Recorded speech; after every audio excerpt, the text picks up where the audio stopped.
Hello दोस्तों, हमारे YouTube channel में आप सभी का स्वागत है। इस वीडियो में हम पारस डिफेंस स्टॉक के ऊपर डिस्कशन करने वाले हैं। काफ़ी सारे इंपॉर्टेंट चीज़ों को कवर करने वाले हैं। फर्स्ट ऑफ ऑल एक अपडेट है यहाँ पे न्यू ऑर्डर से रिलेटेड। आज कंपनी को एक न्यू ऑर्डर रिसीव हुई है और इसी न्यूज के दम पर स्टॉक में 9-10% की तेजी हमें देखने को मिली थी। वो बात अलग है कि फिर प्रॉफिट बुकिंग के वजह से ओवरऑल 4% की गेन के साथ क्लोजिंग हुई है। तो चलो पहले यहाँ पर ये जो ऑर्डर वाली न्यूज है इसे डिस्कस कर लेते हैं। तो देखो यहाँ पर कही जा रही है intimation of receipt of order from defence research and development organisation यानी कि DRDO, ministry of defence, government of India. तो ये जो ऑर्डर मिली है पारस डिफेंस को, ये डीआरडीओ के द्वारा मिली है। आगे देखो डिटेल्स में बताई जा रही है, we are placed to inform you that Paras defence and space technologies limited has received an order from Center of High Energy Systems and Sciences यानी कि शॉर्ट में इसे कहा जाता है CHESS, DRDO, ministry of defence, government of India, Hyderabad, valued at approximately 142.38 crore for development of laser source module and integration with beam control system on mobile platform. This is a part of the order of high power laser system meant for anti-drone and anti-missile applications. तो देखो दोस्तों, DRDO के द्वारा 142.38 करोड़ की ये new order पारस defence को मिली है।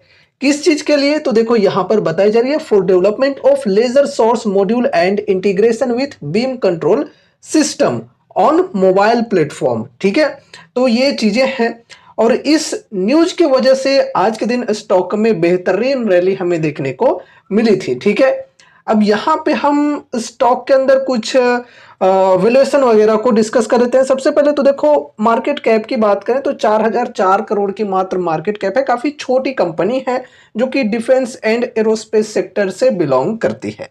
अब यहाँ पे देखो वैल्यूएशन की बात करें तो स्टॉक पी 79.7 की, इंडस्ट्री पी भी 79.7 की है, पीजी रेशियो 8.32 की है।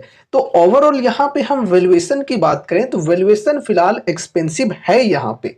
ठीक है, फिर यहाँ पे अगर हम आरओसी एंड आरओई की बात करें तो कुछ खास नहीं है, 10.3% और 7% है। फिर यहाँ पर प्रोमोटर्स होल्डिंग चलो ठीक है 57%, प्लेज परसेंटेज 0 है। डेप्ट की बात करें तो 68.9 करोड़ और डेप्ट इक्विटी रेशियो 0.15 की है, चलो ठीक है। एंड फ्री कैश फ्लो की बात करें तो ये माइनस में -71.4 करोड़। बाकी डिविडेंड यील्ड 0%, फेस वैल्यू 10 रुपए की, ईपीएस है 13.6 रुपए की, बुक वैल्यू 117 रुपए की। ठीक है, अब यहाँ पे अगर हम कंपनी के compounded sales growth and profit growth की बात करें तो देखो यहाँ पर कैसी रही है, पास्ट में डबल डिजिट्स के साथ ग्रोथ तो देखने को मिल रही है, लेकिन यहाँ पे अगर हम स्पेशली बात करें पास्ट 3 इयर्स एंड टीटीएम की तो ये कुछ ज़्यादा बेहतर हमें देखने को मिल रहा है।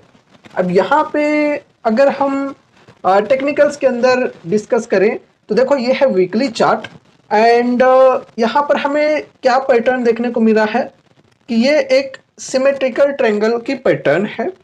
मतलब देखो यहाँ पे जो रेजिस्टेंस है ये नीचे साइड में शिफ्ट होते जा रही है और सपोर्ट की जो लेवल है ये ऊपर साइड में शिफ्ट होते जा रही है।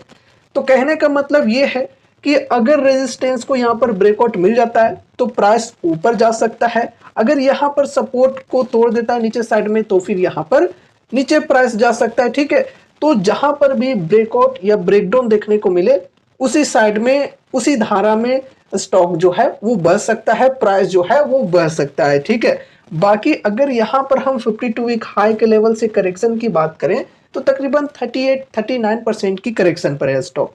एक समय में स्टॉक जो है ये अप्रोक्सीमेटली 50% तक करेक्ट हो गया था, लेकिन जो लोएस्ट लेवल है वहां से रिकवरी आई पिछले कुछ दिनों में तकरीबन यहाँ पर 20% की। ठीक है, तो अगर किसी ने लोएस्ट लेवल पर यहाँ पर बाइंग किए होंगे और अभी तक अगर होल्ड कर रहे होंगे तो शॉर्ट टर्म में उन्हें ठीक ठाक प्रॉफिट्स मिल गए होंगे तकरीबन 20% के। ठीक है, अब यहाँ पर जो आज तेजी आई है, क्या इसका मतलब हम ये समझें कि अब ये रिवर्सल आ चुकी है, ये रिकवरी की इंडिकेशन है? जी नहीं दोस्तों, जैसा कि मैं अक्सर कहा करता हूं कि न्यूज के बेसिस पे अगर किसी शेयर में तेजी आती है तो वो तेजी जो है वो टिकाऊ नहीं होती है। तो इसलिए आपको समझ बूझकर ही काम करना चाहिए।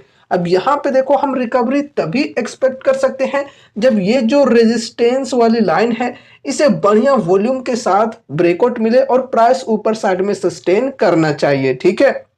अभी देखो यहाँ पर ये एक स्ट्रॉन्ग रेजिस्टेंस के तौर पे वर्क कर रहा है। बाकी अगर हम कंपनी के फंडामेंटल्स के हिसाब से बात करें, फाइनेंशियल्स के हिसाब से बात करें तो चलो ठीक है। बाकी दोस्तों अगर हम इस कंपनी की फंडामेंटली एंड फाइनेंशियली बात करें तो बढ़िया कंपनी है, स्ट्रॉन्ग कंपनी है, लेकिन चूंकि बहुत ही छोटी सी कंपनी है, मात्र 4000 करोड़ के अप्रोक्स मार्केट कैप है, तो रिस्क जो है यहाँ पे ये काफी हाई है। इसलिए अगर आप ज्यादा रिस्क नहीं लेना चाहते हो तो फिर इसे अवॉइड करके चल सकते हो। मार्केट में काफी सारे स्टॉक्स हैं, अगर डिफेंस सेक्टर के साथ ही आपको चलना है लेकिन कम रिस्क लेकर चलना है तो आपके पास कई सारे लार्ज कैप वाले स्टॉक्स के ऑप्शंस हैं, तो आप उनके ऊपर अपनी स्टडी करके चल सकते हो। अगर आपको फिर भी ये स्टॉक पसंद आ रहा है तो आपको इनके पीयर्स के साथ एक बार जरूर से कंपैरिजन कर लेना चाहिए। क्या पता आपको इससे भी बेहतर कोई स्टॉक मिल जाए जहां पर रिस्क भी कम हो और रिवॉर्ड्स के चांसेस भी बढ़िया हो, ऐसे भी स्टॉक्स आपको मिल जाए तो फिर आप उस स्टॉक के साथ चल सकते हो, ठीक है। तो इसलिए मेरे कहने का मतलब यह है कि अगर आपको कोई स्टॉक पसंद आता है तो ऐसा नहीं कि डायरेक्ट जाकर इन्वेस्ट कर दिए, फिर आपको उनके पीयर्स के साथ जरूर से कंपैरिजन करना चाहिए एंड उसके बाद ही कोई डिसीजंस लेने चाहिए। और साथ ही साथ अपने फाइनेंशियल एडवाइजर से कंसल्ट भी जरूर से करना है। यहां पर आप सभी को मैं कोई भी investment related call, tip, recommendations, advisory नहीं दे रहा हूं, इसलिए फाइनेंशियल एडवाइजर से कंसल्ट जरूर से करना है। अगर आपके फाइनेंशियल एडवाइजर्स नहीं है तो अपनी स्टडी, अपनी एनालिसिस भी करके चल सकते हो, ठीक है। तो ये रही हमारी आज की वीडियो। उम्मीद है कि इस वीडियो के माध्यम से आपको कुछ यूजफुल इन्फॉर्मेशन मिले होंगे। तो वीडियो को लाइक करके चैनल को सब्सक्राइब कर देना और मिलते हैं अगले नए वीडियोस के साथ। तब तक के लिए बाय बाय।